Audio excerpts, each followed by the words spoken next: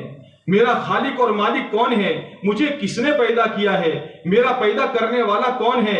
سیدنا علی رضی اللہ تعالیٰ فرماتے ہیں، عرفت ربی بفسخ العزائم، میں نے اپنے رب کو اپنے عزائم کے ٹوٹنے سے پہچانا۔ کسی کام کے کرنے کا میں ارادہ کر لیتا ہوں، بعض مرتبہ وہ کام ہو جاتا ہے، اور کسی کام کے کرنے کا عزم اور پکا ارادہ کرتا ہوں لیکن وہ کام نہیں ہو پاتا۔ مجھے معلوم ہو گیا، یقین ہو گیا کہ میرے ارادے اور اس کام کی پورا کرنے کے درمیان ایک ذات اور ایک طاقت حائل ہے، اور وہ اللہ کی طاقت ہے۔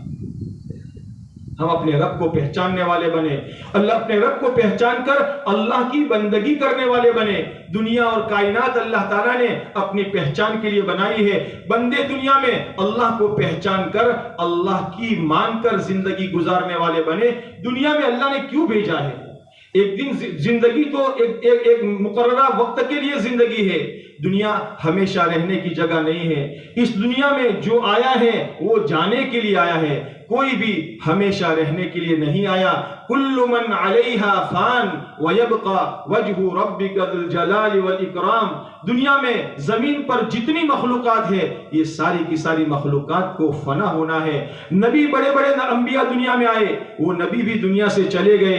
بڑے بڑے اولیاء دنیا میں آئے، وہ اولیاء بھی دنیا سے چلے گئے۔ بڑے بڑے بادشاہ دنیا میں آئے، بڑے بڑے قلعے تعمیر کیے، بڑی بڑی تعمیرات کی، لیکن وہ دنیا سے چلے گئے۔ خود ہمارے آقا محمد الرسول اللہ صلی اللہ علیہ وسلم کو قرآن پاک میں اللہ تعالیٰ فرماتے ہیں، انک میت وانہم میتون۔ پیارے نبی علیہ السلام، آپ کو موت آنی ہے، اور یہ دنیا کے انسانوں کو بھی موت آنی ہے۔ پیارے نبی علیہ السلام کے پاس حضرت جبرائیل علیہ السلام اللہ کی طرف سے تشریف لائے اور فرمایا، اے اللہ کے رسول صلی اللہ علیہ وسلم، آپ دنیا میں جس سے چاہے محبت کر لے، ایک نہ ایک دن آپ کو اس سے جدا ہونا ہے۔ دنیا کی زندگی چند روزہ ہے، اصل زندگی آخرت کی ہے۔ دنیا کی زندگی کو اللہ تعالیٰ نے ایک کھیل بتایا ہے، لہو و لعب بتایا ہے، اور جینے کی زندگی اللہ تعالیٰ نے آخرت کی زندگی بتائی ہے، اور فرمایا وَإِنَّ الْآخِرَةَ لَهِيَ الْحَيَوَانِ، جینے کی زندگی، ہمیشہ رہنے کی زندگی آخرت کی ہے۔ ایک جگہ پر اللہ تعالیٰ فرعون کے ایک درباری کی بات کو نقل کر کے اللہ فرماتے ہیں، یا قوم انما هذه الحیات الدنیا متاع وَإِنَّ الْآخِرَةَ هِيَ دَارُ الْقَرَارِ، اے میری قوم، یہ دنیا کی زندگی تو چند روزہ سامان ہے، اور باقی قرار کی زندگی، ہمیشہ رہنے کی زندگی آخرت کی زندگی ہے۔ میں آخرت کی زندگی میں کامیاب ہونے والا کیسے بن جاؤں؟ آخرت کی زندگی میں ہمیشہ کی راحت مجھے کیسے مل جائے؟ آخرت کی زندگی میں اللہ کی پکڑ سے کیسے بچ جاؤں؟ اللہ کی ناراضگی سے کیسے بچ جاؤں؟ اس کے لیے اللہ تعالیٰ نے قرآن کریم میں دنیا کے سارے انسانوں کو ایک حکم فرمایا، اور یہ فرمایا، یا ایھا الناس اعبدوا ربکم الذی خلقکم، اے دنیا کے انسانوں، اپنے رب کی پوجا کرو، اپنے رب کی بندگی کرو، اپنے رب کی عبادت کرو، جس نے آسمان بنایا، جس نے زمین بنائی، جس نے تم کو پیدا کیا ہے۔ وہ مالک ایک اکیلا اللہ، وہی عبادت کے لائق ہے، اس کے سوا کوئی عبادت کے لائق نہیں ہے۔ یہ تمام انبیاء کرام علیہ السلام نے بتایا۔ قرآن کریم میں اللہ تعالیٰ نے فرما دیا، الہکم الہ واحد، جی لگانے کے قابل، عزت دینے والا، ذلیل کرنے والا، نفع دینے والا، نقصان دینے والا، کھوٹ دینے والا، نفع دینے والا، اولاد دینے کا کام، اولاد نہ دینے کا کام، موت دینے کا کام، زندگی دینے کا کام، یہ صرف اور صرف اللہ کی قبضے قدرت میں ہے۔ وہ جسے چاہے زندگی دے دے، اور وہ جسے چاہے موت دے دے، وہ جسے چاہے لڑکے دے دے، اور وہ جسے چاہے لڑکیاں دے دے، وہ جسے چاہے بانجھ بنا دے۔ قرآن کریم میں اللہ کا ارشاد ہے، للہ ملک السماوات والارض یہب لمن یشاء اناثا ویہب لمن یشاء الذکور او یزوجہم ذکرانا واناثا ویجعل من یشاء عقیما۔ اللہ ہی کی بادشاہت ہے، ساری دنیا میں بادشاہت اللہ ہی کی ہے، ساری دنیا کا بادشاہ اللہ ہے، وہ شہنشاہ ہے، وہ مالک الملک ہے، جس کو چاہے جو چاہے جتنا چاہے اللہ تعالیٰ فرماتے عطا فرما دے، جس کو اولاد دینا چاہے اولاد دے دے، جس کو لڑکے دینا چاہے لڑکے دے دے، جس کو لڑکیاں دینا چاہے لڑکیاں دے دے، اور جسے چاہے بانجھ بنا دے۔ کرنے والی ذات اللہ تعالیٰ کی۔ دنیا میں اللہ نے ہمیں کیوں بھیجا ہے؟ ہم کیوں آئے ہیں؟ 50 سال 60 سال 70 سال 80 سال 100 سال کی زندگی میں ہمیں کیا کرنا ہے؟ کیا ہم کھانے پینے کمانے بچے پالنے کے لیے آئے ہیں؟ ہمارا مقصود کیا ہے؟ دنیا میں آنے کا ہمارا مقصود کیا ہے؟ ایک آدمی اپنے گھر سے باتھ روم میں جاتا ہے اور ٹوال لے کر جاتا ہے، گرم پانی لے کر جاتا ہے، صابن دانی میں صابن رکھ کر جاتا ہے، باتھ روم میں آدھا گھنٹہ رہتا ہے، پھر واپس آ جاتا ہے۔ بھائی کیا کر کے آئے ہو؟ بھائی میں تو یوں ہی واپس آ گیا۔ ارے بھائی تم باتھ روم میں کیوں گئے تھے؟ بھئی میں تو نہانے کے لیے گیا تھا۔ باتھ روم کیوں بنایا گیا ہے؟ کیوں نہانے کے لیے بنایا گیا ہے؟ بھئی سارے اسباب لے کر گئے تھے، ٹوال لے کر گئے تھے، گرم پانی لے کر گئے تھے، صابن دانی لے کر گئے تھے، سارا سب کچھ لے کر گئے۔ بھئی میں تو بھول گیا۔ اگر کوئی انسان دنیا میں اللہ کی بندگی کے بغیر آئے گا، اس سے زیادہ بے وقوف انسان دنیا آخرت میں کوئی نہیں ہوگا، اس سے زیادہ خسارے والا انسان دنیا میں کوئی نہیں ہوگا، جو اللہ کی بندگی کیے بغیر اور اللہ کو راضی کیے بغیر، اللہ کو مانے بغیر اور اللہ کی مانے بغیر دنیا سے چلا گیا۔ دنیا کا سارا مال و متاع، دنیا کا سارا سونا چاندی، دنیا کے سارے زیورات اور داگینے اور دنیا کا سارا بینک بیلنس اس کو اللہ کے عذاب سے نہیں بچا سکے گا۔ کہ وہ دنیا میں چاہے جتنا بڑا مالدار ہو، پوری دنیا کا صدر اور پرمکھ بنا ہوا ہو، لیکن اگر وہ اللہ کی عبادت کے بغیر، اللہ کو مانے بغیر دنیا سے چلا گیا، مرنے کے بعد کی زندگی میں وہ سب سے بڑا بھکاری ہوگا۔ وہ اللہ کے سامنے یہ عرض کرے گا، اے اللہ مجھے جہنم کے عذاب سے بچنے کے لیے میں زمین بھر کر سونا دے دوں، تولہ 2 تولہ، کلو 2 کلو، من 2 من کی بات نہیں، پورا زمین بھر کا سونا دے دوں، مجھے اس کے بدلے میں عذاب سے بچا دیا جائے۔ لیکن اللہ کے وہاں عذاب سے چھٹکارے کی کوئی صورت نہیں ہوگی۔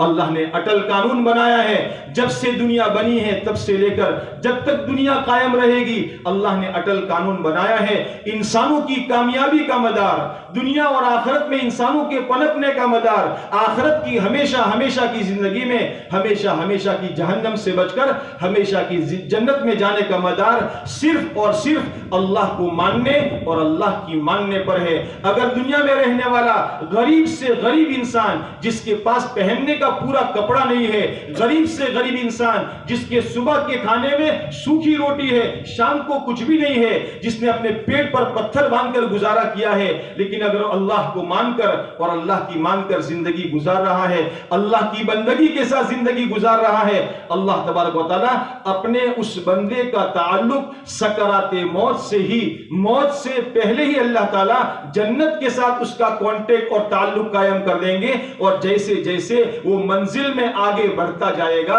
وہ اللہ کی راحت اور نعمتوں کے اندر میں جاتا جائے گا، یہاں تک کہ اللہ تعالیٰ آخری منزل جنت میں اس کو ہمیشہ ہمیشہ کا آرام عطا فرمائے۔ لیکن اگر میرے دوستو، اگر دنیا میں کوئی انسان دنیا میں ظاہری نعمت ساری کی ساری اس کے پاس ہے، روزانہ اپنے کپڑے بدلتا ہے، نئی نئی سواریاں لاتا ہے اور اچھے اچھے بنگلوں میں رہتا ہے، اور بینک بیلنس بھی اس کے پاس ہے، سونے چاندی کے اندر میں ڈھکا ہوا ہے، لیکن اگر وہ اللہ کی بندگی نہیں کرتا، اللہ کو مان کر اللہ کی مان کر نہیں چلتا، تو جیسے جیسے موت قریب آئے گی اس کی پریشانیاں بڑھتی جائے گی، اور اسی حال میں اللہ کو نہ ماننے اور اللہ کی نہ ماننے کی حالت میں اگر وہ آدمی موت کی بارڈر کو کراس کر کے پار کر کے قبر میں چلا گیا، اس کی مصیبتیں اور اس کی تکلیفیں دن بدن بڑھتی چلی جائے گی، اس کے لیے راحت کی آرام کی کوئی شکل نہیں ہوگی، چاہے وہ دنیا کا کوئی انسان۔ قرآن کریم میں اللہ تعالیٰ نے مثالیں بیان فرمائی ہے۔ ہاں، اللہ تعالیٰ نے قرآن کریم میں مثالیں بیان فرمائی ہے۔ دنیا میں کسی کا حسب نسب اللہ کے وہاں نہیں چلے گا۔ میں مولوی صاحب کا لڑکا ہوں، میں مفتی صاحب کا بھائی ہوں، میں فلاں صاحب کا بیٹا ہوں، میں فلاں صاحب کا رشتہ دار ہوں، نہیں۔ حدیث پاک میں فرمایا ہے پیارے رسول صلی اللہ علیہ وسلم نے، من بطأ به عمله لم يسرع به نسبه، او كما قال علیہ الصلوۃ والسلام، جس کو اس کا عمل اللہ سے دور کر دے، اس کی بدعملی کی وجہ سے وہ اللہ سے دور ہو جائے جائے، اس کا اچھے نسب والا ہونا، اچھے خاندان میں پیدا ہونا اس کو اللہ سے قریب نہیں کر سکتا۔ دنیا میں بڑے سے بڑے اگر کسی کا مرتبہ ہے وہ نبیوں کا مرتبہ ہے۔ اللہ تعالیٰ نے نبیوں کے گھرانے کی باتیں بیان فرمائی ہے۔ اللہ تعالیٰ نے فرمایا ضرب اللہ مثلا، اللہ نے مثال بیان فرمائی۔ لوط علیہ السلام، نوح علیہ السلام اللہ کے نبی تھے، اللہ کو ماننے والے تھے، اللہ کی ماننے والے تھے، اللہ کے بندوں کو اللہ کی ماننے کی دعوت دیتے تھے، لیکن ان دو نبیوں کی گھر والیاں اللہ کو ماننے والی اور اللہ کی ماننے والی نہ تھی، اور اسی حال پر موت آ گئی تو اللہ تبارک و تعالیٰ نے فرمایا ان کی بیویاں نبی کی بیویاں تھی، نبی کے کپڑے دھوتی تھی، نبی کے گھر کا کھانا پکاتی تھی، نبی کے بستر بچھاتی تھی، لیکن اس کے باوجود چونکہ ان کی زندگی میں ایمان نہیں تھا، ان کی زندگی میں دین نہیں تھا، ان کی زندگی میں اللہ کو ماننا نہیں تھا، ان کی زندگی میں اللہ کی ماننا نہیں تھا، اسی حال میں دنیا سے چلی گئی، اللہ نے ہمیشہ ہمیشہ کے لیے جہنم میں داخل کر دیا۔ فرعون جس نے دنیا میں خدائی کا دعویٰ کر رکھا تھا اور یہ اعلان کیا تھا انا ربکم الاعلی، میں تمہارا سب سے بڑا رب ہوں، لیکن ان کے گھر میں رہنے والی حضرت آسیہ رضی اللہ تعالی عنہا، انہوں نے اللہ کو مان کر زندگی گزاری، اللہ کی مان کر زندگی گزاری، وقت کے نبی موسیٰ علیہ السلام کے کلمے پر ایمان لائی، اور اس ایمان لانے کی وجہ سے زبردست مصیبتوں کا سامنا کرنا پڑا، حالات کا شکار ہوئی، تمام تکلیفوں کو برداشت کیا، لیکن اللہ کی بات کو نہ چھوڑا، اللہ کے ماننے کو نہ چھوڑا، دین کو اپنے ہاتھ سے نہ چھوڑا، مر گئی، شہید ہو گئی، اپنی جان دے دی، یہ طے کر لیا جان دینے کی چیز ہے، جان دے سکتی ہوں، ایمان دینے کی چیز نہیں ہے، ایمان نہیں دے سکتی، اپنے ایمان کو بچانے کے لیے اپنی جان اللہ کی نسبت پر نچھاور کر دی، شہید ہو گئی۔ اللہ تبارک و تعالیٰ نے ان کے لیے قرآن پاک میں جنت کا وعدہ فرمایا ہے۔ میرے بزرگوں، دوستوں اور بھائیوں، اللہ نے ہمیں دنیا کی مختصر سی زندگی اللہ نے بندگی کے لیے دی ہے۔ قرآن کریم میں اللہ تعالیٰ فرماتے ہیں تبارک الذی بیدہ الملک وہو علی کل شیء قدیر الذی خلق الموت والحیات لیبلوکم ایکم احسن عملا۔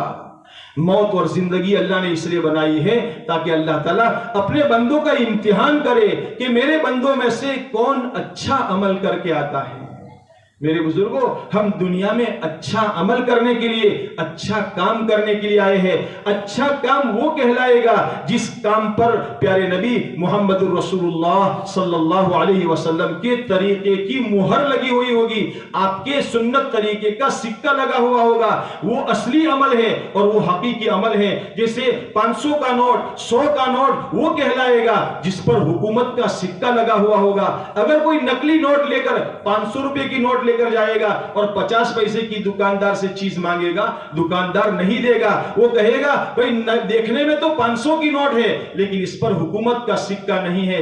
میرے بزرگوں، سب سے اچھا عمل وہ کہلائے گا، اللہ کی بندگی وہ کہلائے گی جس پر محمد الرسول اللہ صلی اللہ علیہ وسلم کی سنت کا سکہ لگا ہوا ہو۔ جس عمل پر اللہ کے نبی صلی اللہ علیہ وسلم کی سنت کا سکہ لگا ہوا نہیں ہوگا وہ عمل مردود قرار دیا جائے گا۔ نماز جیسا اچھا سے اچھا عمل اگر پیارے نبی محمد صلی اللہ علیہ وسلم کے طریقے کے مطابق نہیں ہوگا وہ نماز کالے کپڑے میں لپیٹ کر مردود کر کے نمازی کے چہرے پر مار دی جائے گی۔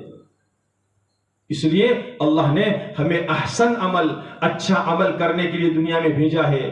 دنیا کی زندگی چند روزہ ہے، یہ امتحان کے لیے اللہ نے بنائی ہے۔ ہمارے بڑے مثال دے کر فرماتے ہیں جیسے گرمیوں کے زمانے میں چھوٹے چھوٹے دیہاتوں کے اندر میں سخت دوپہر کی دھوپ کے وقت میں 12-1 بجے ہر آدمی اپنے آپ کو چلچلاتی دھوپ سے بچنے کے لیے، لو سے بچنے کے لیے اپنے آپ کو اپنے گھروں میں، اپنی ڈھانیوں میں، اپنے کمروں میں محبوس کر دیتا ہے، قید کر لیتا ہے، بچوں کو باہر نہیں جانے دیتا، سب کو گھروں کے اندر میں بند کر لیتا ہے کہ باہر کی گرم لو نہ لگ جائے اور دھوپ اور کڑی دھوپ نہ لگ جائے ورنہ بیمار ہو جائیں گے۔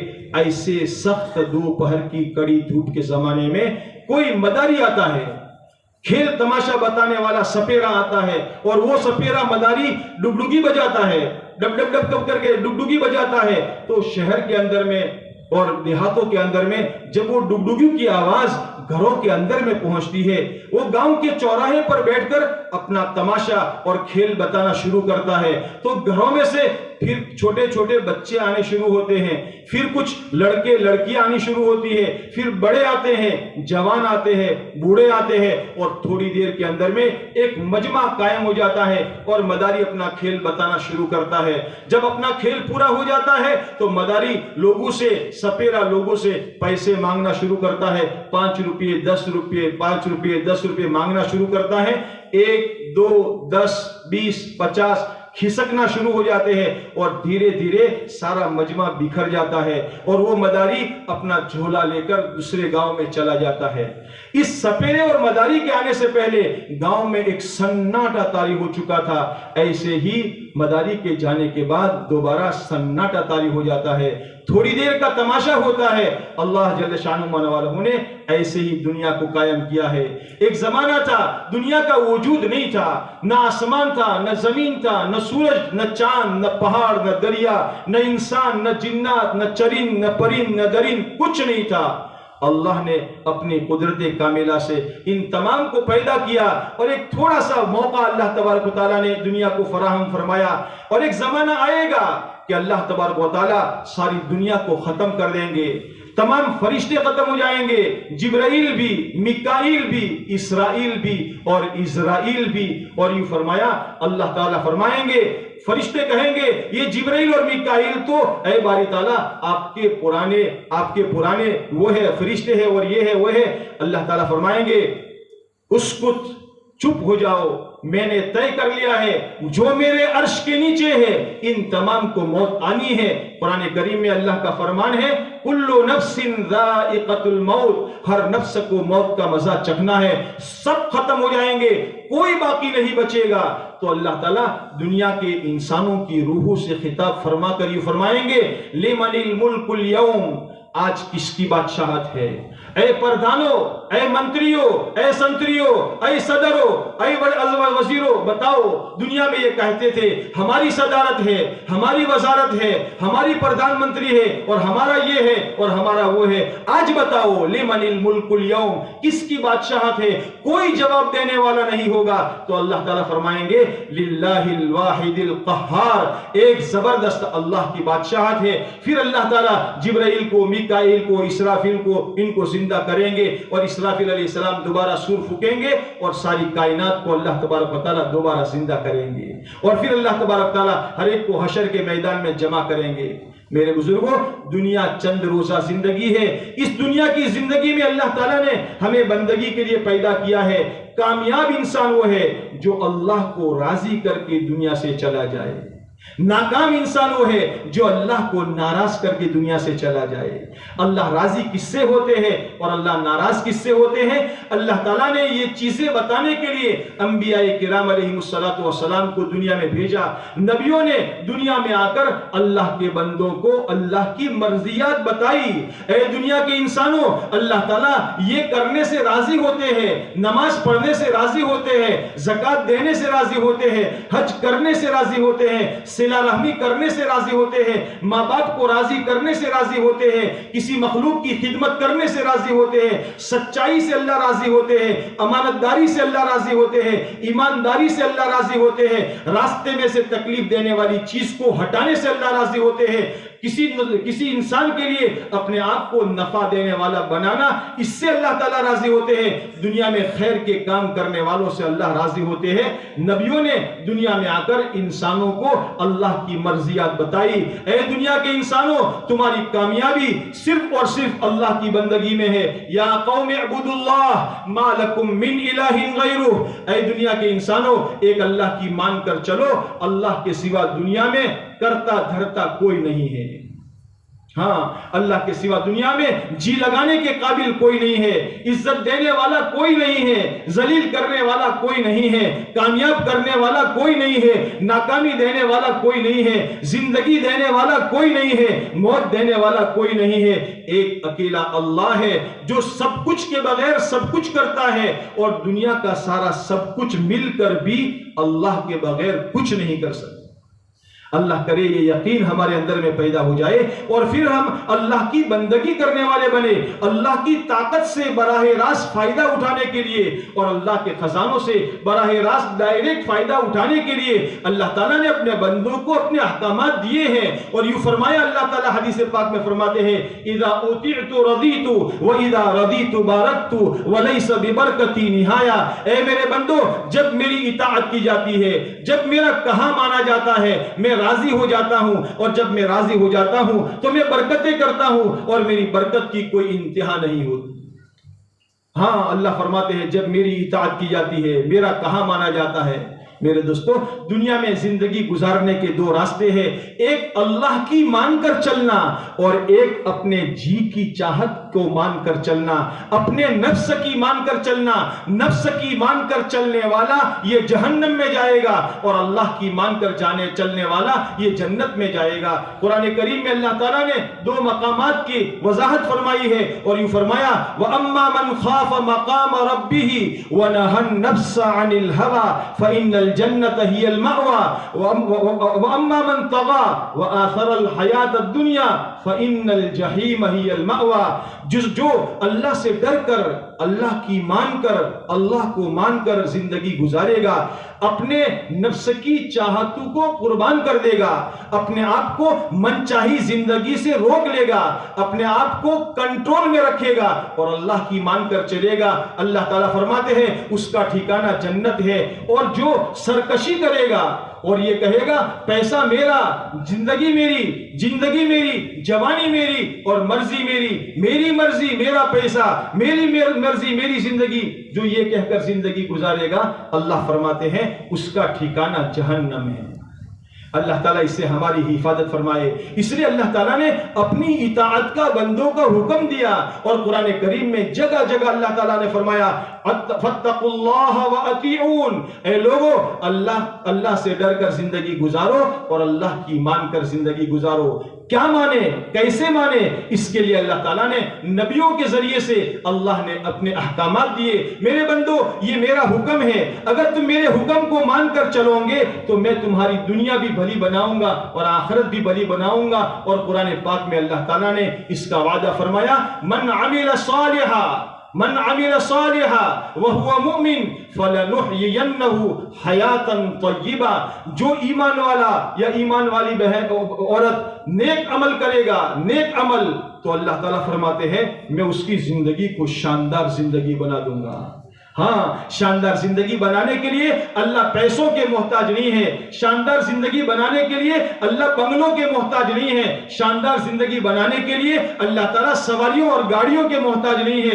اللہ تعالیٰ سب کچھ کے بغیر شاندار زندگی دیں گے، سکون دلوں میں عطا فرمائیں گے، لوگوں کے دلوں میں محبوبیت عطا فرمائیں گے۔ اس کے پاس تو سائیکل بھی نہیں ہوگی لیکن دنیا کے انسان اپنی گاڑیاں ان کو اپنے بٹھانے کے لیے پیش کریں گے، اس کے پاس تو جھوپڑی ہوگی لیکن لوگ اس کو اپنے بنگلے پیش کریں گے۔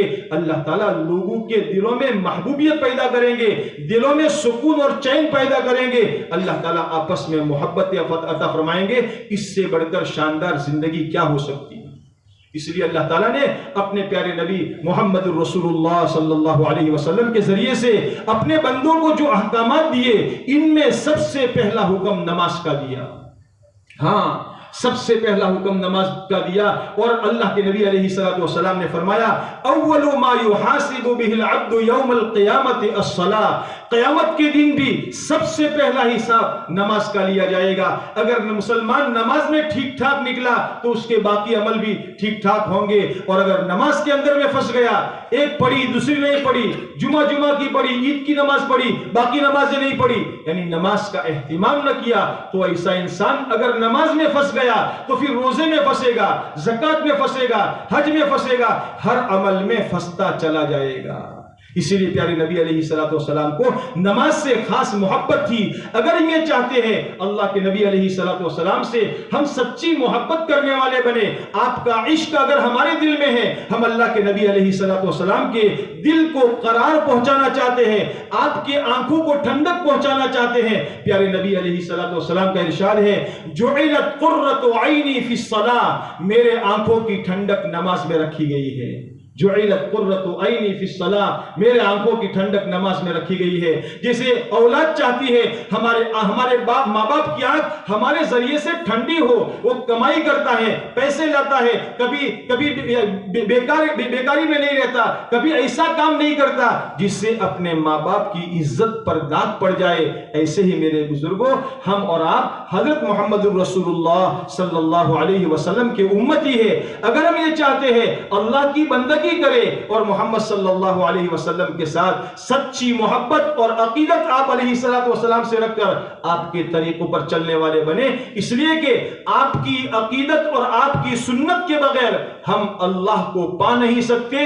اس لیے کہ قرآن کریم میں اللہ تعالیٰ کا یہ ارشاد ہے، قرآن کریم میں اللہ تعالیٰ نے قیامت تک کے آنے والے انسانوں کو پیارے نبی علیہ السلام کے ذریعے سے یہ پیغام دیا ہے اور یہ فرمایا ہے، قل ان کنتم تحبون اللہ فاتبعونی یحببکم اللہ ویغفر لکم ذنوبکم۔ اے دنیا کے انسانوں، اگر تم اللہ سے محبت کرتے ہو، اللہ کو راضی کرنا چاہتے ہو، اے محمد صلی اللہ علیہ وسلم لوگوں کو ہمارا یہ پیغام پہنچا دو کہ وہ محمد صلی اللہ علیہ وسلم کے پیچھے پیچھے چلے۔ اگر وہ محمد صلی اللہ علیہ وسلم کے پیچھے پیچھے چلیں گے تو اللہ ان سے محبت کرے گا اور اللہ ان کے گناہوں کو معاف کر دے گا۔ ہاں کہ محمد سے وفا تو نے تو ہم تیرے ہیں، یہ جہاں چیز ہے کیا لوح و قلم تیرے ہیں۔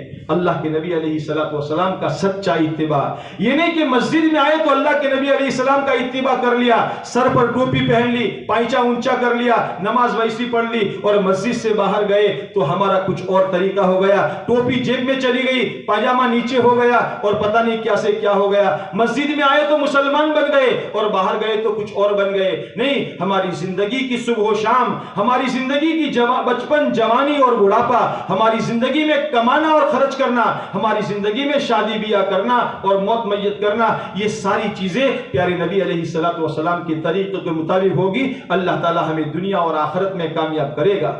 اس لیے میرے بزرگوں، ہم اللہ کے نبی علیہ السلام پر اللہ تعالیٰ نے سب سے پہلے نماز کا حکم نازل فرمایا۔ ہر مسلمان نماز کا اہتمام کرنے والا بنے، چاہے وہ مرد ہو یا عورت ہو۔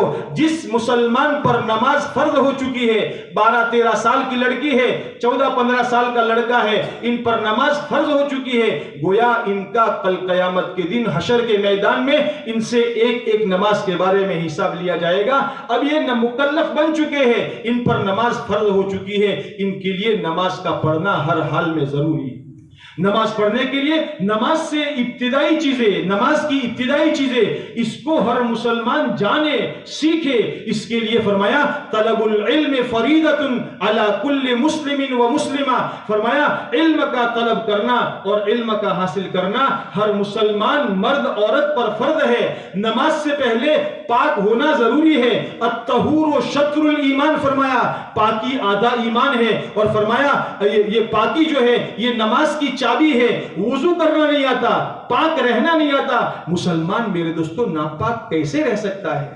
پیشاب کر کے کھڑا ہو گیا، مسلمان اور غیر میں کوئی فرق نہیں ہے، مسلمان پاک صاف رہنا والا ہوتا ہے۔ النظافت من الایمان، صفائی ایمان کا حصہ بتایا گیا ہے، اور مسلمان گنجڑی میں رہنے والا بنے، میلا کچیلا رہنے والا بنے اور یہ سمجھے کہ ہم تو سادہ زندگی گزارتے ہیں۔ سادگی اور چیز ہے اور صفائی اور پاکی اور چیز ہے۔ مسلمان پاک صاف رہنے والا بنے، یہاں تک کہ اپنے بچوں کو بھی پاک صاف رکھنے والا بنے۔ ہمارے آقا صلی اللہ علیہ وسلم نے ہمیں صفائی کا حکم دیا ہے۔ مسلمان اپنے ناخن کاٹنے والا بنے، ایسا نہ ہو لمبے لمبے ناخن ہو چکے ہیں اور اس کے اندر میں میل بھرا ہوا ہے اور اسی کے ساتھ کھانے کے لیے بیٹھا ہوا ہے، سر کے بال بڑھ چکے ہیں اور اس کے اندر میں نہ تیل ہے، نہ کنگھی ہے، نہ سوارنا ہے۔ ایسا اللہ کے نبی علیہ السلام نے مسلمان کو رہنا نہیں سکھایا۔ مسلمان کو بتایا النظافت من الایمان، پاک صاف رہنا یہ مسلمان کا شیوا ہے اور ایمان کا حصہ ہے۔ ہم خود اپنے آپ کو پاک صاف رکھے، اپنے بدن کو پاک صاف رکھے، اپنے کپڑوں کو پاک صاف رکھے۔ اللہ کے نبی علیہ السلام کے بدن پر جو کرتا ہوا کرتا تھا، ان کرتوں میں پیوند تو ہوتے تھے لیکن کپڑا میلا کچیلا نہیں رہتا تھا۔ کپڑا میلا کچیلا نہیں رہتا تھا۔ آپ علیہ السلام نے جمعہ کے دن سارے کے سارے مسلمان جمع ہوتے ہیں، ایک مسلمان سے دوسرے مسلمان کو گھن پیدا نہ ہو جائے، نفرت نہ پیدا ہو جائے، اس لیے کہ مدینے کے اندر میں پانی کی قلت تھی، گرمیاں سخت ہوتی تھی، تو آپ علیہ السلام نے صحابہ کو یہ حکم فرمایا جمعہ کے دن غسل کر کے آیا کرو، یعنی پاک صاف رہا کرو، ہماری وجہ سے کسی کو تکلیف نہ پہنچے۔ مسلمان کو پاک صاف رہنا سکھایا، اپنے گھر کو پاک صاف رکھو، یہاں تک کہ روایت میں یہ فرمایا نظفوا افنیتکم، اپنے گھر کے آنگن کو بھی صاف ستھرا رکھو۔ جس نبی نے یہ تعلیم دی ہے کہ اپنے گھر کے آنگن کو پاک صاف ستھرا رکھو، تو اس نبی کی تعلیم کیا ہوگی اس مسلمان کے بارے میں کہ مسلمان کیسے پاک صاف اور صاف ستھرا رہنے والا بنے۔ اس لیے میرے دوستو ہم پاکی کا اہتمام کرنے والے بنے، پاکی کا اہتمام کرنے والے بنے۔ اللہ کے نبی علیہ السلام کا ایک مرتبہ قبروں پر سے گزر ہوا، 2 قبر والوں کو عذاب ہو رہا تھا۔ آپ علیہ السلام نے فرمایا ان 2 قبر والوں کو عذاب ہو رہا ہے، اور بڑے گناہ کی وجہ سے نہیں، کس گناہ کی وجہ سے ہو رہا ہے؟ ایک قبر والا تو پیشاب سے احتیاط نہیں کرتا تھا اور دوسرا قبر والا چگلی کیا کرتا تھا۔ ان 2 گناہوں کی وجہ سے ان قبر والوں کو عذاب ہو رہا ہے۔ آج مسلمان ڈھیلا لینے کو عیب سمجھتا ہے، استنجا کرنے کو عیب سمجھتا ہے، جہاں کہیں کھڑے کھڑے پیشاب کر لیا، جہاں کہیں بیٹھے بیٹھے پیشاب کر لیا، اور پیشاب کرنے کے بعد استنجا نہیں کرتا، ویسے ہی کھڑا ہو گیا، جلدی جلدی بازار میں سے آئے اور مسجد کے اندر میں آئے، نماز کی 2 منٹ باقی ہے، 1 منٹ استنجا کر لیا، اور استنجا میں بھی ہم نے کوشش نہیں کی کہ ہمارے پیشاب کے قطرے نکل جائے، اس کی کوشش نہیں کی۔ آج کل میرے دوستو ہمارے مثانے کمزور ہو چکے ہیں، بعض مرتبہ پیشاب کر کے یوں ہی کھڑے ہو جاتے ہیں، اور وضو کے اندر میں یا نماز میں رکوع سجدے میں جاتے ہیں تو احساس ہوتا ہے کہ پیشاب کا قطرہ شاید گر رہا ہے، پیشاب کا قطرہ گر رہا ہے۔ اس وسوسے سے بچنے کے لیے ہمیں یہ حکم دیا گیا کہ استنجا اطمینان سے کرے، اور اس کے بعد وضو اطمینان سے کرے، اور پھر اس کے بعد نماز کے لیے حاضر ہو۔ ہمیں اللہ کے نبی علیہ السلام نے ہمارے ظاہر کو بھی سنوارنے کا حکم دیا، اور اللہ کے نبی علیہ السلام نے ہمارے باطن کو بھی سنوارنے کا حکم دیا۔ ہم اپنے ظاہر کو سنوارے، اللہ کے دربار میں آنا ہے، اللہ کے دربار میں اپنے ظاہر کو بھی سنوارے، اور اللہ کے دربار میں آ کر اپنے باطن کو سنوارنے والے بنے۔ وضو کرنے کے بعد ہمیں دعا سکھائی گئی ہے، اور یہ فرمایا وضو کے بعد یہ دعا پڑھو، اللہم اجعلنی من التوابین واجعلنی من المتطہرین، اے اللہ تو مجھے توابین میں سے بنا دے اور مجھے متطہرین میں سے بنا دے۔ کیوں؟ اس لیے کہ اللہ تعالیٰ ایک جگہ فرماتے ہیں ان اللہ یحب التوابین ویحب المتطہرین، اللہ تعالیٰ توبہ کرنے والوں سے محبت کرتے ہیں، اور اللہ تعالیٰ پاک صاف رہنے والوں سے محبت کرتے ہیں۔ جب پاک صاف رہیں گے ہماری نماز اچھی بنے گی، ہماری نماز اچھی بنے گی، اللہ کی بارگاہ میں جائے گی اور اللہ کی بارگاہ میں قبولیت حاصل کرے گی۔ پھر مسلمان اپنی 2 رکعت نماز کے ذریعے سے اپنے مسائل کو حل کروانے والا بنے گا۔ آج مسلمان اپنے حالات سے پریشان ہے، حالات سے پریشان، حالانکہ اللہ تعالیٰ نے ہمارے تمام حالات کا علاج، اللہ تعالیٰ نے تمام مصیبتوں کا مداوا اللہ نے نماز میں رکھا ہے، اور اللہ نے اپنے ایمان والے بندوں کو فرمایا ہے یا ایھا الذین آمنوا استعینوا بالصبر والصلاۃ، اے ایمان والو صبر اور نماز کے ذریعے سے مجھ سے مدد مانگو۔ اگر تم پانی کی کمی محسوس کرتے ہو نماز کے ذریعے سے مانگو، اگر کوئی ڈاکو اور چور تمہارے اوپر حملہ کر رہا ہے نماز کے ذریعے سے مدد مانگو۔ صحابہ کرام رضوان اللہ علیہم اجمعین کی زندگیوں میں ایسے واقعات ملتے ہیں۔ ایک صحابی تجارت کا بیپار کرنے کے لیے سفر کرتے ہوئے جا رہے ہیں، راستے میں کوئی ڈاکو اچھی خاصی شکل میں ملا، اس نے صحابی کے پیچھے سوار ہو کر اس راستے پر چلنے لگا، آگے جا کر ایک جنگل پر وہ راستہ ختم ہو گیا، تو وہ نیچے اترا سواری سے اور ان صحابی کو قتل کرنے کا ارادہ کیا۔ صحابی نے پوچھا بھائی کیا بات ہے؟ اگر میرا مال چاہیے مال لے لے، پیسے لے لے، میرے پاس جو کچھ سامان ہے وہ سامان لے لے، مجھے کیوں مارتا ہے؟ اس نے کہا نہیں، پہلے تجھے ماروں گا پھر سارا سامان لوں گا۔ اچھا مجھے 2 رکعت نماز پڑھ لینے دے۔ نماز پر کتنا یقین تھا.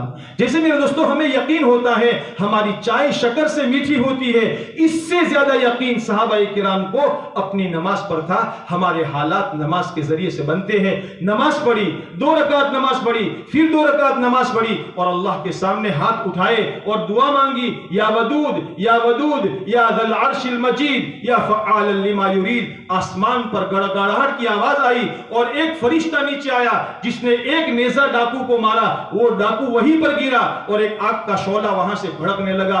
صحابی نے اپنی دعا مختصر کر کے آنے والے سے پوچھا، بھئی تم کون ہو، کہاں سے آئے ہو؟ اس نے کہا، میں 4تھے آسمان کا فرشتہ ہوں. جب تم نے نماز پڑھ کر اللہ سے یہ گڑ گڑا کر دعا مانگنی شروع کی، میں نے اپنے رب سے کہا، اے اللہ تیرا ایک بندہ تجھ سے فریاد کر رہا ہے، مدد مانگ رہا ہے. اے اللہ اگر تیری اجازت ہو میں اس کی مدد کے لیے چلا جاؤں. اللہ تعالیٰ نے مجھے اجازت دی اور میری طرف میں تیری مدد کے لیے آیا ہوں.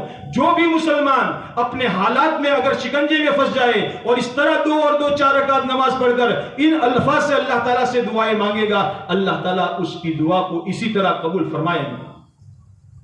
لیکن میرے دوستو ہماری نگاہیں اللہ کی قدرت سے ہٹ کر اسباب پر آ گئی. ہم دنیا میں اسباب کے چکر میں پڑ گئے، 99 کے فیر میں پڑ گئے. اس سے نہیں ہوتا تو اس سے کرتے ہیں، اس سے نہیں ہوتا تو اس سے کرتے ہیں. ساری جگہ میرے دوستو اپنا سب کچھ کھپانے کے بعد بھی کچھ نہیں ہوتا تو پھر کہتا ہے بھائی جے اللہ نے مرضی، جے اللہ نے مرضی سے تھا ہے. ہم پہلے ہی اللہ کی مرضی جاننے والے بنے. میرے اللہ کی طرف سے آئے، حالات اللہ کی طرف سے آتے ہیں اور ان حالات کا علاج اللہ کے سوا کسی کے پاس نہیں ہے. میرے دوستو ہم بھاگ کر جائیں گے تو کہاں جائیں گے؟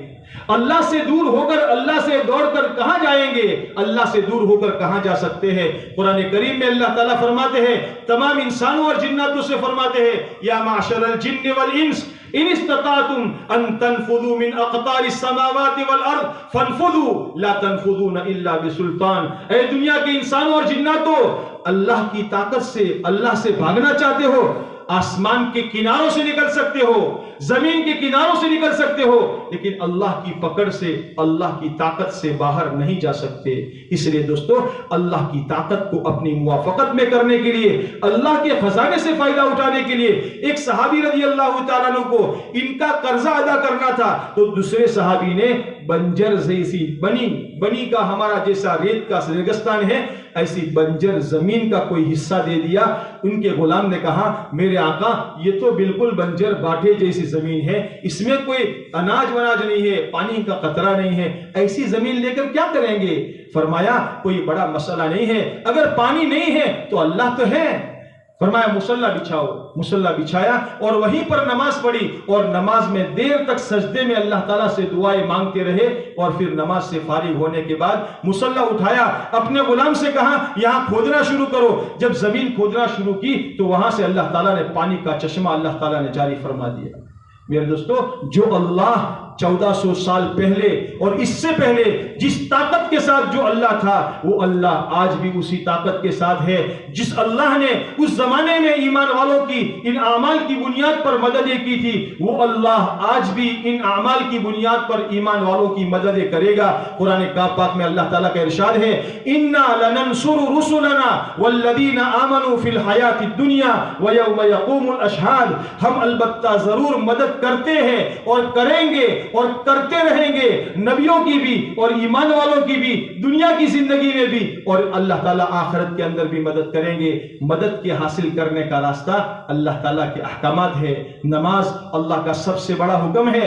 آج کا مسلمان نماز سے غافل ہو چکا ہے. اللہ کے نبی علیہ الصلوۃ والسلام کو نماز کا وہ اہتمام تھا کہ آپ علیہ الصلوۃ والسلام جب دنیا سے پردہ فرما رہے ہیں، ام سلمہ رضی اللہ تعالیٰ عنہ فرماتی ہے آپ کے ہونٹ مبارک ہل رہے تھے، آواز باہر نہیں آ رہی تھی، آپ کے ہونٹ مبارک ہل رہے تھے، میں نے کان لگا کر سنا تو آپ علیہ الصلوۃ والسلام فرما رہے تھے الصلاۃ الصلاۃ وما ملکت ایمانکم. اے میری امت نماز کا خیال رکھنا، نماز کا خیال رکھنا. اور آج ہم نبی کی محبت کے دعوے دار، لا الہ الا اللہ محمد رسول اللہ کے پڑھنے والے مسلمان نماز سے غافل ہو چکے. مسلمان جمعہ کا مسلمان بن چکا. مسلمان صرف عید کی نماز پر کافی رہنے والا بن گیا. حالانکہ مسلمان کو یہ تاکید کی گئی تھی، ہر مسلمان ماں باپ کو شریعت اسلامیہ نے اور شریعت محمدیہ نے یہ تاکید کی تھی کہ ماں باپ کے ذمے ہے اب تمہاری اولاد جب 7 برس کی ہو جائے اپنی اولاد کو نماز سکھاؤ اور اپنی اولاد کو نماز کا حکم کرو. آج ہماری 7 برس کی اولاد بغیر پاجامے کی پھرتی ہے، اس کو سطر کا ہی ٹھکانہ نہیں ہے. میرے دوستو، جہالت کی انتہا ہو گئی.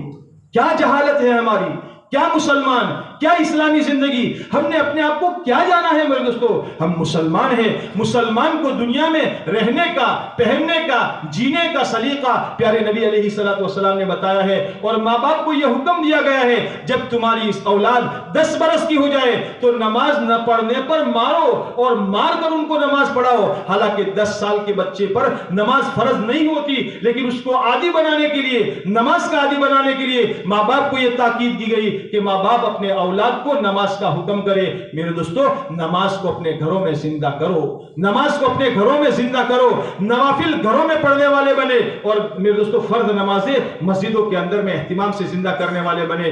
ہماری ماں بہنوں کو نماز کی تاکید کرنے والے بنے، گھر کے اندر میں فضائل کی تعلیم کرنے والے بنے کہ جس کے ذریعے سے ہمارے بچوں کے سامنے، ہماری عورتوں کے سامنے صحابہ کی زندگی کے واقعات آئے. فضائل اعمال وہ کتاب ہے جس کتاب کے اندر میں بتایا گیا ہے ایک مسلمان کو زندگی کیسے گزارنی چاہیے، ایک مسلمان کیسا ہوا کرتا ہے، مسلمان کی آخرت کی فکر کیسی ہوا کرتی ہے، مسلمان کی زندگی میں دنیا سے بے رغبتی کیسے ہوا کرتی ہے، مسلمان کیسے اپنے وعدے کو پورا کرنے والا ہوتا ہے، مسلمان اپنی جان اور مال کو اللہ کی نسبت پر کیسے لگانا والا ہوتا ہے، مسلمان اللہ کے دین کی خاطر کیسی تکلیفیں برداشت کرنے والا ہوتا ہے، مسلمان کے بچے کیسے تھے، مسلمانوں کی عورتیں کیسی تھی. یہ واقعات میرے دوستوں کتاب میں بتائے گئے ہیں. اپنے گھروں میں فضائل اعمال کی تعلیم کر کے اپنے گھر کے بچوں بڑوں کے اندر میں عمل کا شوق پیدا کرے. ہاں، جب تک بار بار عمل کی ترغیب نہیں دی جائے گی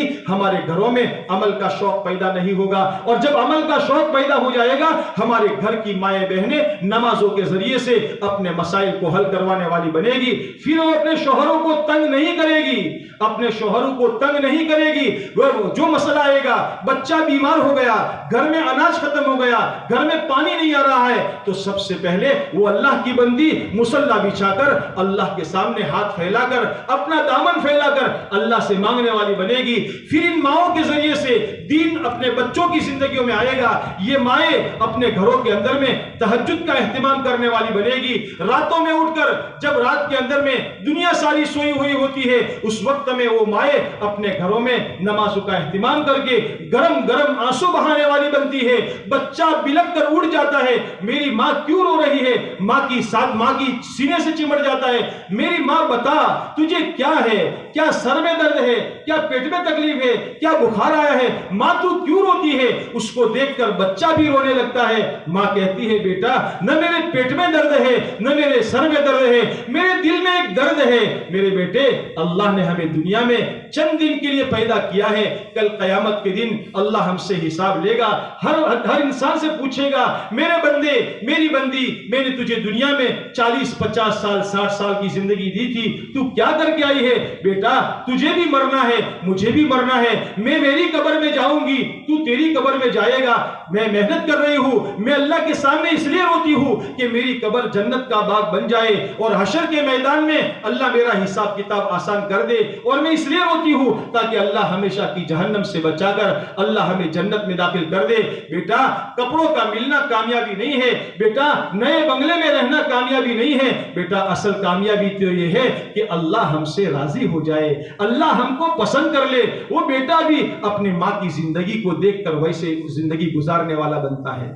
ہم اپنے پچھلے اسلاف کے ولیوں کی زندگی کو دیکھیں. بایزید بستانی رحمت اللہ علیہ، حضرت خواجہ معین الدین چشتی اجمیری رحمت اللہ علیہ، حضرت خواجہ نظام الدین اولیاء رحمت اللہ علیہ، حضرت شیخ صابر کلیری رحمت اللہ علیہ، جتنے دنیا میں اولیاء گزرے ہیں ان کی ماؤں نے تربیت کی تھی، جس تربیت کے نتیجے میں ان بچوں کے اندر میں بچپن سے ولایت اندر میں پیدا ہو گئی تھی. وہ اللہ کو پہچاننے والے بن گئے تھے، اللہ کی مان کر زندگی گزارنے والے بنے تھے. انہوں نے دنیا میں بڑی بڑی فیکٹریاں اور بڑے بڑے کارخانے قائم نہیں کیے تھے کہ آج ان کے دنیا سے گئے ہوئے 700 سال ہو گئے، 500 سال ہو گئے، آج بھی دنیا ان کی قبروں پر جا رہی ہے اور ان کی عقیدت اور ان کی محبت اپنے دل میں لیے ہوئے ہیں۔ کس بنیاد پر؟ کس بنیاد پر؟ کیا ان کی دنیا میں بڑی بڑی فیکٹریاں تھی؟ کیا ان کے سونے چاندی کے ڈھیر تھے؟ کیا ان کے پاس دنیا جمع ہو کر کے آئی تھی اس لیے؟ نہیں میرے دوستو، انہوں نے اپنے آپ کو اللہ والا بنایا تھا، انہوں نے اپنے آپ کو آخرت والا بنایا تھا، انہوں نے اپنے آپ کو مرنے سے پہلے مرنے کی زندگی کی تیاری کا سامان تیار کر لیا تھا۔ اس لیے اللہ تعالیٰ نے لوگوں کے دلوں میں ان کی محبوبیت پیدا کر دی۔ برسوں بیت جانے کے بعد بھی آج لوگوں کے دلوں میں ان کی عقیدت ہے۔ میرے دوستو، ان اولیاء کرام کی زندگی ہمیں سبق دیتی ہے۔ ہم ماں باپ اپنے اولاد کی صحیح تربیت کرنے والے بنے، اپنے گھروں میں تعلیم کا حلقہ قائم کر کے اپنے بچوں کو سمجھانے والے بنے۔ بیٹا نماز کیا ہے، بیٹا زکوٰۃ کیا ہے، بیٹا ماں باپ کی خدمت کرنے سے کیا ملتا ہے، بیٹا پڑوسی کو یعنی اچھا سلوک کرنے پر کیا ملتا ہے، اور پڑوسی کے ستانے سے اللہ کتنے ناراض ہوتے ہیں۔ اللہ کے نبی علیہ السلام نے کتنی بڑی وعیدیں بتائی ہے، ورنہ اگر ہم اپنے پڑوسی کے حقوق بچوں کے سامنے نہیں بتائیں گے تو بچہ گھر میں کیلا کھا کر اپنے کیلے کا چھلکا پڑوسی کے گھر کے سامنے پھینکے گا۔ ہاں، اپنے گھر کا کوڑا کر پڑوسی کے گھر کے سامنے پھینکے گا۔ گھر کی ماں بہنوں کے اندر میں اگر پڑوسی کے حقوق کا خیال نہیں ہوگا تو گھر کا گندا پانی پڑوسی کے آنگن میں ڈالیں گے۔ لیکن اگر دل میں یہ خیال آیا، اللہ کے نبی علیہ السلام نے پڑوسی کے بارے میں کتنی بڑی تاکید فرمائی ہے۔ فرماتے ہیں جبرائیل علیہ السلام مجھے پڑوسی کے بارے میں بار بار تاکید کرتے رہے، یہاں تک کہ میں یہ گمان کرنے لگا۔ اللہ کے نبی فرماتے ہیں صلی اللہ علیہ وسلم فرماتے ہیں میں یہ گمان کرنے لگا کہ پڑوسی کو وراثت میں حصے دار بنا کر چھوڑیں گے۔ ہاں، آپ علیہ السلام نے وعید بیان فرمائی، واللہ لا یؤمن، واللہ لا یؤمن، واللہ لا یؤمن، خدا کی قسم وہ مومن نہیں، خدا کی قسم وہ مومن نہیں، خدا کی قسم وہ مومن نہیں۔ صحابہ نے پوچھا اللہ کے نبی علیہ السلام کون مومن نہیں؟ آپ نے فرمایا جس کی مصیبتوں سے اس کا پڑوسی مأمون نہ ہو۔ ہمیں پڑوسی کے حقوق بتائے ہیں، چاہے پڑوس میں کوئی رہتا ہو، مسلمان ہو یا کوئی غیر، ہر ایک پڑوسی کے حقوق اللہ کے نبی علیہ السلام نے بتائے ہیں۔ ہم فضائل کی تعلیم کے ذریعے سے اپنے بچوں کی تربیت کرنے والے بنے۔ روزانہ کے 24 گھنٹے میں سے آدھا گھنٹہ 1 گھنٹہ اپنے بچوں کو دین سکھانے والے بنے، بچوں کو قبر کی یاد دلانے والے بنے، بچوں کے سامنے حشر کی زندگی پیش کرنے والے بنے، بچوں کو بتائے جنت کیا ہے، بچوں کو بتائے دوزخ کیا ہے، اللہ تعالیٰ جنت کس پر دیتے ہیں اور دوزخ میں کون جائے گا۔ ہم اپنے بچوں کو بتائیں گے تو ہمارے بچوں میں بچپن سے ہی عمل کرنے کا جذبہ پیدا ہو جائے گا۔ اس لیے میرے دوستو، نماز کے ذریعے سے ہم اپنے گھروں کو نورانی بنائیں، اپنے گھروں کو نورانی بنائیں گے، برکتیں ہمارے گھروں میں آئے گی۔ اللہ تعالیٰ نے، اللہ کے نبی علیہ السلام نے ابن عباس رضی اللہ تعالیٰ عنہ سے فرمایا تھا، احفظ اللہ یحفظک، احفظ اللہ تجدہ تجاہک۔ اے ابن عباس، تو اللہ کے حکم کی حفاظت کر، اللہ تیری حفاظت کرے گا۔ اللہ کے حکم میں ہماری حفاظت ہے، اللہ کے حکم کے پورا کرنے میں ہمارے لیے کامیابی ہے، اللہ کے حکم کے پورا کرنے میں ہمارے لیے برکتیں ہیں۔ اللہ تعالیٰ آسمانوں سے زمینوں سے برکتوں کے دہانے کھولیں گے۔ لیکن میرے دوستو، یہ نہیں ہو سکتا جب تک کہ ہم خود اپنے آپ کو بدلنے کا ارادہ نہ کریں۔ ان اللہ لا یغیر ما بقوم حتی یغیروا ما بانفسہم۔ اللہ تعالیٰ کسی قوم کی حالت کو نہیں بدلتے جب تک کہ وہ قوم اپنی حالت کے بدلنے کا خود فیصلہ نہ کرے۔ ہم اپنی حالت کے بدلنے کا فیصلہ کریں۔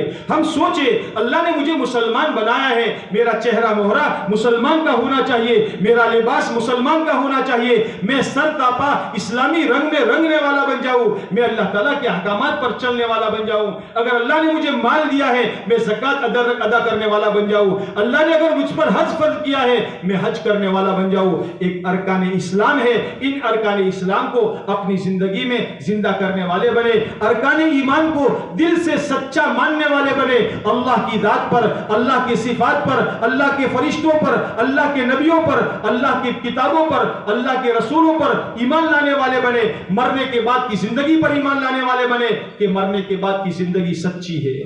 یہ شیخ چلی کی باتیں نہیں ہے کہ مر جائیں گے اور پھر دوبارہ اللہ اللہ زندہ کرے گا اور پھر ہر ایک کا حساب لے گا. نہیں, قرآن کریم میں اللہ کا فرمان ہے, یا ایھا الناس ان وعد اللہ حق فلا تغرنکم الحیات الدنیا ولا یغرنکم باللہ الغرور. اے دنیا کے انسانوں, اللہ کا وعدہ سچا ہے, اللہ کا وعدہ سچا ہے. ایک جگہ اللہ تعالیٰ فرماتے ہیں, یا ایھا الناس اتقوا ربکم واخشوا یوما لا یجزی والد عن ولدہ ولا مولود هو جاز عن والدہ شیئا ان وعد اللہ حق فلا تغرنکم الحیات الدنیا ولا یغرنکم باللہ الغرور.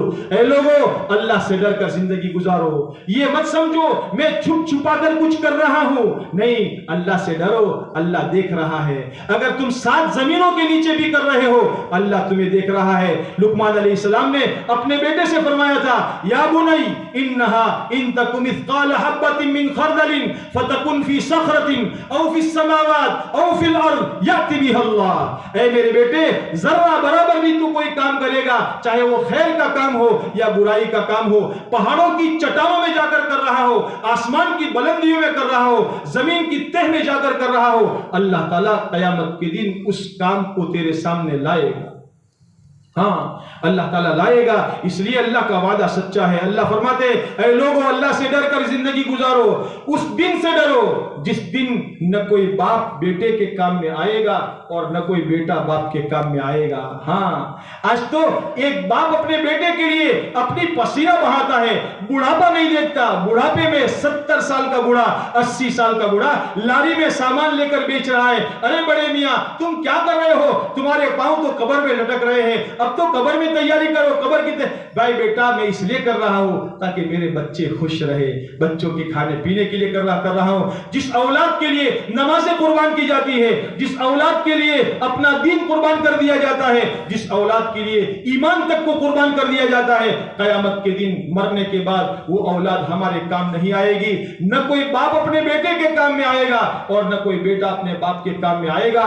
یاد رکھو, ان وعد اللہ حق, اللہ کا وعدہ سچا ہے. فلا یغرنکم باللہ بالحیات, اللہ تعالیٰ فرماتے تم کو دنیا کی زندگی دھوکے میں نہ ڈالے اور شیطان تم کو دھوکے میں نہ ڈالے. یہ مت سمجھنا ابھی تو جوانی ہے, ابھی تو زندگی ہے, ابھی تو مال کی ریل پیل ہے. ہاں میرے دوستو, دنیا میں آنے کی ترتیب ہے. پہلے دادا آئے تھے, پھر باپ آئے, باپ کے بعد بیٹا, بیٹے کے بعد پوتا آتا ہے. آنے کی ترتیب ہے, جانے کی کوئی ترتیب نہیں ہے. دادا موجود ہوتے ہیں گھر میں اور پوتے کا جنازہ گھر میں سے نکلتا ہے. اس لیے بتانے میں دوستو, ہماری موت کب آ جائے, مرنے سے پہلے مرنے کی تیاری کر لے. مرنے کے بعد کی زندگی آرام کی زندگی ہے, مرنے سے پہلے کی زندگی کام کی زندگی ہے, بندگی کی زندگی میں ہے زندگی ہے. اگر بندگی کے زمانے میں, اگر ہم نے کام کے زمانے میں کام کر لیا تو آرام کے موقع پر, آرام کے مقام پر آرام ملے گا, اور اگر کام کی جگہ کام نہیں کیا تو آرام کی جگہ آرام نہیں ملے گا. دنیا اللہ نے کام کی جگہ بنائی ہے, دنیا اللہ نے بندگی کی جگہ بنائی ہے, اور مرنے کے بعد کی زندگی اللہ تعالیٰ نے آرام کی جگہ بنائی ہے. جس نے دنیا میں اللہ کی بندگی کرتے کرتے کرتے ایمان پر جمتا رہا, حالات آئے لیکن حالات کے اندر میں ادھر ادھر اپنے پاؤں کو ڈگمگایا نہیں, جمع رہا, اللہ کے حکم پر جمع رہا, نبی پاک علیہ الصلوۃ والسلام کے طریقے پر جمع رہا.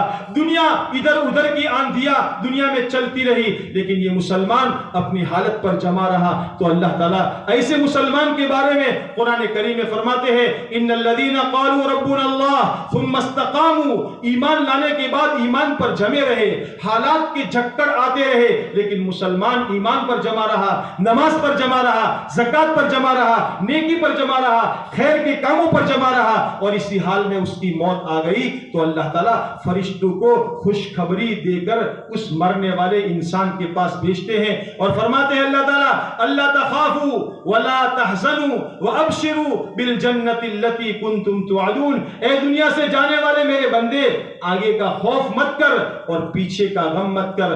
آگے قبر کا, حشر کا, حساب کا خوف مت کر, پیچھے بیوی کا, بچوں کا, کمائی کا, دکان کا غم مت کر.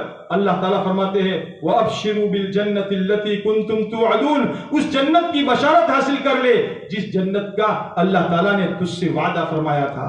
پھر فرشتے کہیں گے ہم تمہارے ساتھ ہیں، یہ مت سمجھنا کہ تم اکیلے ہو، ہم دنیا میں بھی تمہارے ساتھ تھے، یہاں بھی تمہارے ساتھ ہے، قبر میں تمہارے ساتھ رہیں گے۔ اور اللہ تعالیٰ فرمائیں گے میرے بندے تو نے دنیا میں اپنے من کی چاہتوں کو خوب قربان کیا تھا، تیرا جی چاہتا تھا فجر کے وقت میں میٹھی نیند سوتا رہو، نماز بعد میں جا کر پڑھ لوں گا، لیکن تو نے اپنے نفس کی چاہت کو قربان کیا اور فجر کے اندر میں مؤذن کی آواز سن کر مسجد کے اندر میں آیا اور مسجد میں نماز کے لیے آیا۔ تو نے جماعت کا اہتمام کیا، جماعت کی نماز کا اہتمام کیا، اس لیے کہ نماز گھروں میں نہ ادا کرے، فرض نماز گھروں میں ادا نہ کرے، فرض نماز کے لیے مسجدیں بنائی گئی ہے۔ اللہ کے پیارے نبی علیہ السلام نے جماعت کے اہتمام کی تاکید فرمائی اور یہ فرمایا میرا یہ جی چاہتا ہے کسی کو میری جگہ مصلی پر نماز کے لیے کھڑا کر دوں اور میں ان لوگوں کے گھروں کو آگ لگا دوں جو بغیر کسی مجبوری کے گھروں میں نماز پڑھ لیتے ہیں۔ آپ علیہ السلام نے اپنی بیماری کے زمانے میں عملی طور پر امت کو یہ سبق سمجھایا کہ آپ علیہ السلام چل نہیں پا رہے ہیں، پاؤں جما نہیں رہے ہیں، دو صحابہ کے کندھے پر آپ نے ہاتھ رکھ کر آپ علیہ السلام اپنے کمرے سے اپنے گھر سے مسجد میں اس حال میں تشریف لے گئے کہ آپ کے پاؤں مبارک زمین پر گھسیٹ رہے تھے، گھسٹ رہے تھے، اور آپ علیہ السلام اس حال میں مسجد میں تشریف لے گئے اور آپ نے جماعت کے ساتھ نماز ادا کی۔ آپ کا یہ عمل بتا رہا ہے اگر کوئی بیمار ایسا بیمار ہے کہ اگر پاؤں گھسٹ کر بھی مسجد میں جا سکتا ہے تو مسجد میں جا کر فرض نماز ادا کرنے والا بنے۔ آپ علیہ السلام نے ہمیں یہ تاکید کی تیری من کی چاہتوں کو تو نے قربان کیا تھا، اس لیے آج تیرے لیے ہماری طرف سے یہ اعزاز اور انعام ہے وَلَكُمْ فِيهَا مَا تَشْتَهِي أَنفُسُكُمْ وَلَكُمْ فِيهَا مَا تَدَّعُونَ۔ اے میرے بندے اب تیرا جو جی چاہے گا تجھے ملے گا اور تو جو مانگے گا وہ ملے گا۔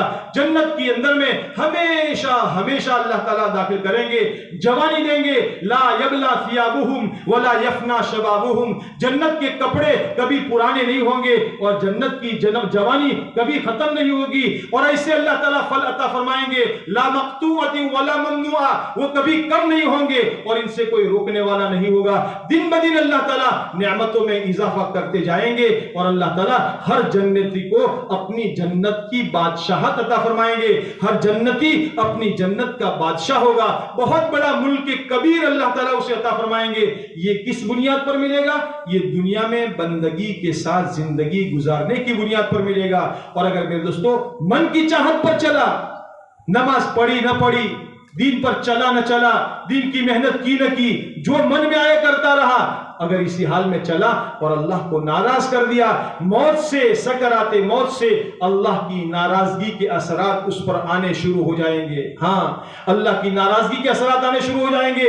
جب اس کے جنازے کو لے کر جا رہے ہوں گے تو وہ اپنی اس زبان سے جس کو انسان اور جنات کے سوا سب سنیں گے یہ کہے گا ارے تمہارا ناس ہو جائے مجھے کہاں لے کر جا رہے ہو، تمہارا ناس ہو جائے مجھے کہاں لے کر جا رہے ہو۔ نیک آدمی ہوگا تو نیک آدمی کہے گا قدمونی قدمونی، ارے جلدی چلو جلدی چلو، اس لیے کہ اس کو جنت نظر آ رہی ہے۔ اور وہ جو برا آدمی ہوگا جس نے دنیا میں من کی چاہت پر زندگی گزاری ہوگی تو یہ کہے گا تمہارا ناس ہو جائے تو مجھے کہاں لے کر جا رہے ہو۔ قبر میں اس کو رکھا جائے گا، ابھی قبر میں دفن کرنے والے 40 قدم دور نہیں ہوئے ہوں گے کہ عذاب اس کے قبر کے اندر میں آنا شروع ہو جائے گا۔ منکر نکیر کے سوال میں یا حسرتا، ہائے افسوس ہائے افسوس، مجھے معلوم نہیں ہے دین کیا ہے، رب کیا ہے، میرے نبی کون ہے، نہیں جانے گا۔ اس پر قبر کے اندر سے ہی سختیاں شروع کر دی جائے گی۔ اللہ تعالیٰ ان سختیوں سے ان عذابوں سے ہماری حفاظت فرمائے۔ ہمارے پیارے آقا محمد رسول اللہ صلی اللہ علیہ وسلم آخرت کے بینا تھے، آپ نے جنت کے احوال کو دیکھا تھا، آپ نے دوزخ کی مصیبتوں کو اپنی آنکھوں سے دیکھا تھا، دوزخ کے عذاب کو دیکھا تھا۔ اس لیے اللہ کے رسول صلی اللہ علیہ وسلم یہ فرماتے تھے واللہ واللہ لو تعلمون ما اعلم لضحکتم قلیلا ولبکیتم کثیرا، خدا کی قسم آخرت کے جو حالات میں جانتا ہوں اگر وہ تم جاننے لگو تو تم دنیا میں ہنسنا کم کر دو اور رونا زیادہ کر دو، اپنی بیویوں کے ساتھ بستروں پر لذتیں اٹھانا چھوڑ کر جنگلوں میں چلاتے ہوئے نکل جاؤ، لیکن اللہ تعالیٰ نے آخرت کے حالات کو مخفی رکھا ہے۔ لیکن پیارے نبی علیہ الصلوۃ والسلام نے خبر دی ہے، یہ سچی خبر ہے۔ آپ علیہ الصلوۃ والسلام تمام سچوں کے سچے ہیں اور آپ علیہ السلام کی سچی خبر ہے۔ اس لیے دوستو، موت سے پہلے موت کی تیاری کرنا بہت ضروری ہے، ورنہ اگر اللہ کی ناراضگی پر چلے گئے اور اگر جہنم کا فیصلہ ہو گیا تو میرے دوستو، جہنم کوئی نانی کا گھر نہیں ہے، بڑا سخت قید خانہ، بڑا سخت عذاب اور بڑی سخت مصیبت کی جگہ ہے۔ ایک مرتبہ اللہ کے رسول صلی اللہ علیہ وسلم مدینے کے نواح میں اپنے صحابہ کے ساتھ جا رہے تھے، ایک دم سے دھم کی آواز آئی۔ آپ نے صحابہ سے فرمایا، تم نے یہ آواز سنی؟ صحابہ نے عرض کیا، اللہ کے نبی ہاں، بڑی سخت آواز تھی۔ آپ علیہ السلام نے فرمایا، جہنم کے اوپر کے کنارے سے ایک پتھر جہنم میں پھینکا گیا تھا، آج 70 سال پورے ہونے کے بعد جہنم کے تڑیے میں نیچے پہنچا ہے اور نیچے زمین پر نیچے پہنچا ہے، جس کی آواز آئی ہے، جس کی اونڈائی، جس کی گہرائی 70 سال کی مسافت اس سے زیادہ ہے۔ اللہ تعالیٰ اس جہنم سے ہماری حفاظت فرمائے۔ اس جہنم سے بچنے کے لیے، اس جہنم سے بچانے کے لیے اللہ کے پیارے نبی علیہ الصلوۃ والسلام نے اپنے آپ کو رلایا، اپنے آپ کو بھلایا، خود فاتحہ برداشت کیا، آپ کے گھرانے میں فاتحہ ہماری ماؤں نے برداشت کیا۔ آج ہمارے گھروں میں اللہ کی دین کی نسبت پر فاقے تو نہیں آئے، کبھی 2 روٹی کی جگہ 1 روٹی مل گئی، لیکن دوستو ہمارا پیٹ کبھی بھوکا نہیں رہا۔ اور ماں عائشہ رضی اللہ تعالیٰ فرماتی ہے، اللہ کے نبی علیہ الصلوۃ والسلام کے گھر میں فرماتے ہیں، ما شبع آل محمد صلی اللہ علیہ وسلم یومین متتابعین من خبز شعیر یومین متتابعین حتی قبض۔ فرماتے ہیں اللہ کے رسول صلی اللہ علیہ وسلم کی وفات تک کبھی بھی 2 دن مسلسل جھو کی روٹی سے بھی اللہ کے نبی کے گھر والوں نے پیٹ بھر کر کھانا نہیں کھایا۔ کس بنیاد پر؟ حالانکہ اللہ کی طرف سے آفر دیا جا رہا تھا، اے محمد صلی اللہ علیہ وسلم اگر آپ فرما دیں تو ہم آپ کے لیے مکے کے پہاڑ سونے کے بنا دے، لیکن کامیابی سونے چاندی میں نہیں ہے، کامیابی اللہ کے دین میں ہے۔ آپ علیہ السلام نے اپنے پورے گھرانے کو قربان کیا، اپنی لخت جگر فاطمہ رضی اللہ تعالیٰ عنہا، آپ علیہ السلام نے ان کی تکلیفوں کو گوارا کر لیا، ان کی مصیبتوں کو گوارا کر لیا، گھر میں تشریف لے گئے۔ حضرت فاطمہ رضی اللہ تعالیٰ عنہا کمزوری کی وجہ سے پیٹ کمر سے لگا ہوا ہے، آنکھیں اندر میں گڑ گئی ہے۔ آپ علیہ السلام اپنے باپ کو دیکھ کر آنکھوں میں آنسو بھرائے۔ آپ علیہ السلام نے حضرت فاطمہ سے فرمایا، بیٹی فاطمہ کیا حال ہے؟ کہنے لگی، ابا جان پہلے تو صرف بھوک تھی، اب تو بھوک بھی ہے اور دکھ بھی ہے، بیماریاں بھی ہے۔ یہ کہتے ہوئے آنکھوں میں آنسو آ گئے۔ اللہ کے نبی علیہ السلام نے حضرت علی سے یہ نہیں فرمایا، علی تم میری بیٹی کی خبر نہیں رکھتے، جماعتوں میں جاتے رہتے ہو، تقاضوں پر چلتے رہتے ہو، دین کا کام کرتے رہتے ہو، گھر میں خبر نہیں رکھتے، یہ نہیں فرمایا، بلکہ اپنی بیٹی سے فرماتے ہیں، اما ترضینی ان تکونی سیدۃ نساء اہل الجنہ، بیٹی کیا تو اس بات پر راضی نہیں ہے ان تکلیفوں کے بدلے میں اللہ تجھے جنت کی عورتوں کا سردار بنائے گا۔ میرے دوستو، اللہ کے دین کی نسبت پر آنے والے مجاہدوں کو ہم برداشت کرنے والے بنے، اللہ کے دین کی نسبت پر آنے والی تکلیفوں کو برداشت کرنے والے بنے، دین سیکھنے کے لیے جان مال کو لے کر اللہ کے راستے میں نکلے، اپنی استعدادیں، اپنے جذبات کو قربان کرے، اپنی استعدادوں کو لگائے، تاکہ ہم دین کو سیکھنے والے بنے، سمجھنے والے بنے۔ نقل و حرکت کے ذریعے سے ہماری زندگیوں میں دین آئے گا، ہم اپنے گھروں میں واپس آئیں گے، اپنے بچوں کو، اپنے گھر والوں کو دین سکھائیں گے، اور دھیرے دھیرے تدریجی طور پر اللہ تعالیٰ ہمیں ذریعہ بنائے گا، عالم کے انسانوں کی ہدایت کا اللہ میں ذریعہ بنائے گا، اور دھیرے دھیرے اللہ تعالیٰ دنیا کے اندر میں دین کو زندہ کرے گا، ایمان کو زندہ کرے گا، ایمانداری کو زندہ کرے گا۔ دنیا میں اللہ تعالیٰ ایمانداری کو زندہ کریں گے، امن کو زندہ کریں گے، اللہ تعالیٰ دنیا میں سلامتی کو زندہ کریں گے۔ اس کے لیے اللہ تعالیٰ نے اس زمانے میں دعوت و تبلیغ کی ایک مبارک محنت عطا فرمائی ہے۔ یہ محنت میرے دوستو، یہ پارٹی بنانے کی محنت نہیں ہے، یہ ممبر بنانے کی، یہ سب یہ بنانے کی محنت نہیں ہے کہ جیسے دنیا میں دوسری تنظیمیں ہوتی ہے، اس کے ممبر بنائے جاتے ہیں، بھائی تم ہمارے ممبر بن جاؤ، تم ہمارے ممبر بن جاؤ۔ یہ میرے دوستو ممبر بنانے کی محنت نہیں ہے، یہ تو ہماری ذمہ داری ہے۔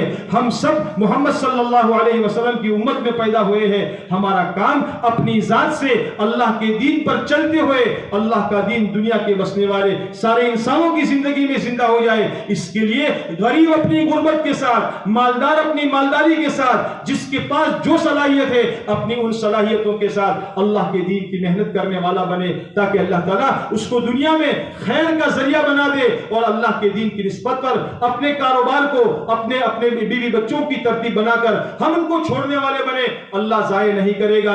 جس نے بھی اللہ کی نسبت پر اپنے کاروبار کو اور اپنی بیوی بچوں کو اللہ کی نسبت پر چھوڑا ہے ترتیب بنا کر، اللہ نے اس کو ضائع نہیں کیا۔ اور اللہ کے نبی علیہ السلام کا وعدہ ہے، جو آدمی من ترک شیئا للہ عوضہ اللہ خیرا منہ، جو اللہ کی نسبت پر کسی چیز کو چھوڑے گا اللہ تعالیٰ اس کو بہتر چیز اسے عطا فرمائیں گے، اللہ تعالیٰ اسے خیر عطا فرمائیں گے۔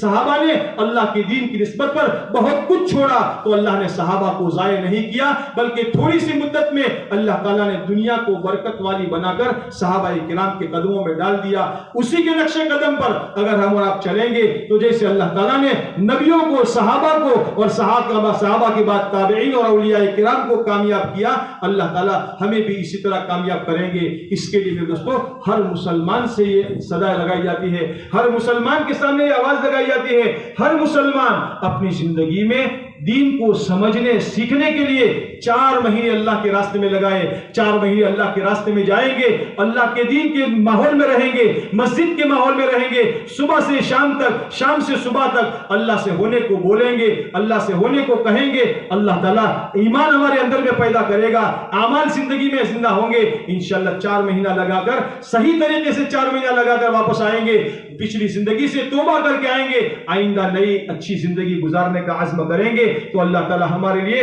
جو وعدے اللہ نے صحابہ کے ساتھ پورے فرمائے تھے، اللہ تعالیٰ وہی وعدے ہمارے ساتھ بھی پورے کرے گا۔ اس کے لیے میرے دوستو ہمت کر کے حضرات بتائے کون کون اس مجمع میں 4 مہینے کے لیے تیار ہے؟ کھڑے ہو کر